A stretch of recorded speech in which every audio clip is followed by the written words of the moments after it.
მოგესალმებით, ეს BMG სამინდის პროგნოზია, რომელსაც გარემოს ეროვნული სააგენტოს მონაცემებზე დაყრდნობით მე, ანა ელიკაშვილი წარმოგიდგენთ.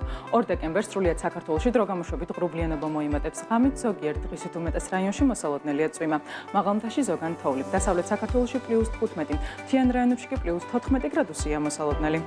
აღმოსავლეთ საქართველოში ასევე +15, მთიან რაიონებში კი +12 გრადუსი ფიქსირდება.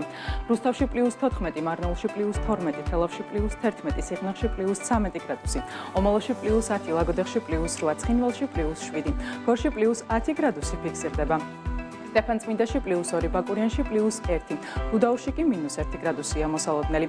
ბორჯომსა და ახალციხეში კი +7 გრადუსს უნდა ველოდოთ. გადავინაცვლოთ დასავლეთ საქართველოს ქალაქებში: ქუთაისში +10, ბათუმში +13, ფოთში +14, სოხუმში +13 გრადუსი, ზუგდიდში +11, ქობულეთსა და ანაკლიაში ასევე +13. ოზურგეთში კი +9 გრადუსია მოსალოდნელი. რაც შეეხება დედაქალაქს, თბილისში ჰაერი +13 გრადუსამდე გათბება. ასეთი გახლდათ ამინდის პროგნოზი საქართველოში 2 დეკემბრისთვის. დარჩით BMG-ზე და თვალყური ადევნეთ ყველაზე საქმიან ამინდის პროგნოზს, რომელსაც მთის წყალთან ერთად წარმოვიდგენთ.